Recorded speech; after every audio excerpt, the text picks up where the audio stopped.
기도하겠습니다. 좋으신 아버지 하나님, 오늘도 저희들에게 이 아침의 시간을 허락하여 주시고 주님의 말씀을 허락하여 주시니 감사를 드립니다. 오늘도 우리가 이 땅에 살아갈 때 세파로 인해서 지치고 넘어진다 할지라도 우리를 찾아와 주시고 보살펴 주시고 다시 사명자로 세워 주시는 우리 구주 예수 그리스도가 계심을 믿고 그 주님의 돌보심 속에서 다시 일어나 힘차게 하나님 나라의 사명자로 살게 하여 주옵소서.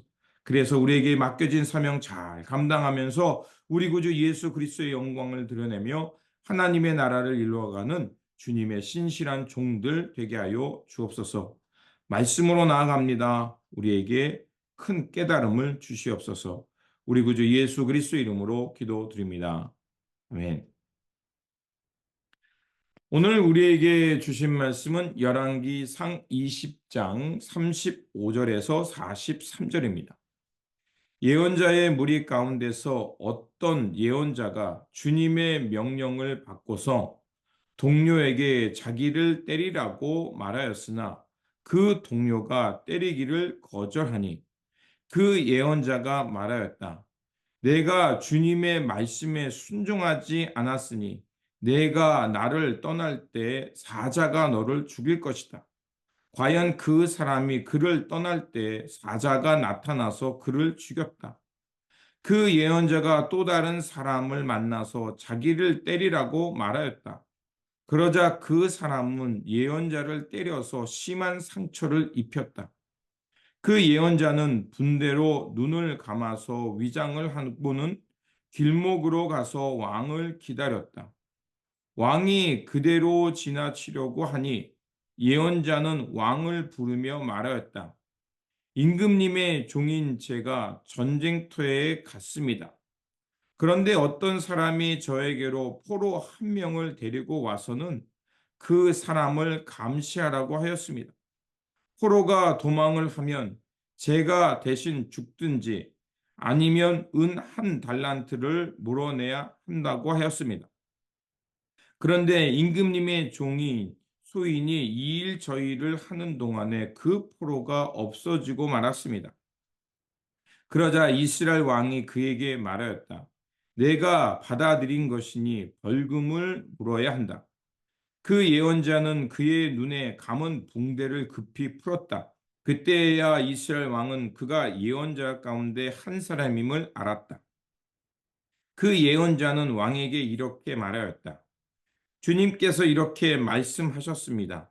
내가 명령시키기로 작정한 사람을 내가 직접 놓아 주었으니 너는 그 목숨을 대신하여 죽게 될 것이고 내 백성은 그의 백성을 대신하여서 멸망할 것이다. 이스라엘 왕은 마음이 상하여 화를 내면서 사마리아에 있는 자기의 궁으로 돌아갔다. 아멘. 오늘 본문 말씀은 아합 왕 때에 있는 아람과의 전쟁에서 대승을 하게 되며 하나님의 뜻이 그들을 다 진멸하라는 것이었는데 아합 왕은 자기 공적과 이익을 생각하면서 하나님의 말씀에 불순종하는 본문입니다. 아합과 엘리야의 대립이 잠시 멈추고 아합 왕 때 그 아람과 전쟁했던 그 전쟁사를 전해주고 있습니다. 아람 왕은 그 베나다시였는데 아수르의 확장에 대해서 능동적으로 대처하기 위해 주변 동맹들국과 그 조약을 맺으려고 합니다. 이러한 와중에 북이스라엘을 자신의 동맹국으로 포함시키기 위해서 수도인 사마리아를 공격해 들어옵니다.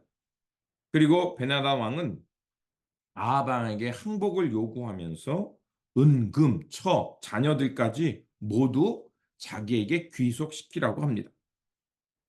당연히 아합 왕은 그들의 요구를 받아들일 수 없고 전쟁을 선포하게 됩니다. 하지만 아람 군대와 싸운다는 것은 매우 어려운 상황이었습니다. 왜냐하면 그 군대의 수가 너무나도 많았고 또 도저히 그들과 정면 승부에서는 이길 수 없는 상황에 놓였던 것입니다. 그때 하나님께서는 풍전등화와 같은 북이스라엘에게 한 선지자를 보내어서 그 전쟁에서 이길 수 있는 전략을 알려주십니다.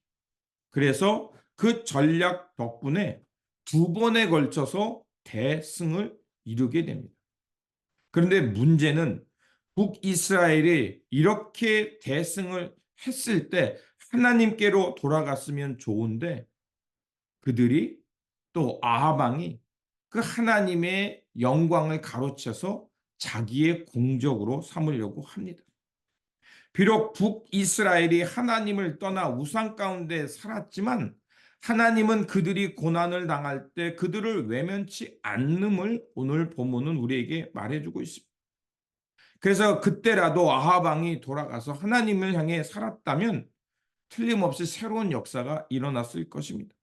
하지만 아합 왕은 두 차례에 걸친 그 승리에 도취되어서 하나님의 뜻을 저버리게 됩니다. 또한 성경에는 어떤 말씀이 나오냐면 그 베나닷과 아합 왕의 싸움 중에서 베나닷 왕이 왜 실패했는지에 대해서 말을 합니다. 첫 번째 전쟁에서 패한 베나닷은 자신의 패한 그 이유가 무엇인지 생각하다가 이스라엘의 신은 저 산의 신이다. 그러니까 우리가 이번에는 땅에서 평지에서 싸우면 이길 수 있다라고 생각해서 두 번에 걸쳐서 두 번째 공격을 하게 됩니다. 그런데 이 또한 실패하게 되죠. 하나님은 특정 지역에 또 산에 매여 있는 하나님이 아니라 이 역사와 천지를 주관하시는 하나님임을 드러내는 것입니다. 자, 이렇게 두 번에 걸쳐서 전쟁에 패하자 베나단은 목숨을 구걸하면서 어떻게 하냐면 자기의 성읍에서 그 북이스라엘 사람들이 와서 마음껏 무역할 수 있도록 이렇게 시장을 열어주게 됩니다. 그런데 이 조건에 아합 왕이 너무나도 좋은 조건이니까 하나님이 규정하고 하나님이 승리한 이 영광을 가로채서 자신의 공적으로 싸우려고 합니다. 이 아람 왕과의 싸움은 사무엘상 15장에서 사무엘이 그 사울 왕에 했던 것과 같은 것이었습니다. 하나님의 영광을 철저히 드러내는 전쟁이었고 북이스라엘이 잘나서가 아니라 북이스라엘의 어려움을 살피시는 하나님의 뜻이었던 겁니다. 그런데 그 하나님의 영광을 드러내는 기회를 잃어버린 것입니다. 그래서 오늘 우리가 읽었던 말씀은 한 예언자가 나타나서 이렇게 하나님의 명령에 불순종하는 그들을 향해서 경고의 메시지를 준 것입니다. 한 예언자가 상처를 입고 가서 그들에게 보이면서 내가 포로를 하나 갖고 있었는데 그 포로를 잃어버리면 어떻게 되냐? 그거에 마땅한 책임을 물어야 되지 않느냐? 라는 식으로 그 왕에게 깨달음을 주었던 겁니다. 그런데 아합 왕은 어떻습니까? 오늘 본문 끝자락에 보니까 그 회개의 기회를 놓치고 뭐예요? 화를 내면서 돌아갔다는 거예요. 하나님이 주신 그 회개의 기회를 놓치고 승리와 이익에 도취되어서 하나님을 떠나버린 것입니다. 오늘 이 전쟁사가 말해주는 것은 북이스라엘 군대가 도저히 이길 수 없는 그 아람 군대와 싸워서 이길 수 있었던 것은 그들이 하나님의 편에 섰기 때문이 아니라 하나님이 그들을 돌보시고 그들을 통해서 하나님의 뜻이 무엇인지를 드러내고자 한다는 것이었습니다. 그러나 아합 왕은 그 자신의 승리에 도취되었고 또 정치적인 이익과 자기의 이익에 팔려서 하나님의 뜻을 거슬러 버린 겁니다. 우리가 세상에 살다가 자칫 잘못하면 그 이익과 눈앞에 있는 그 공적 때문에 하나님을 망각할 수 있음을 우리에게 말해주고 있는 겁니다. 다시 한번 하나님 앞에서 우리가 어떻게 신실한 관계를 지속할 수 있는지 생각해 보아야 합니다.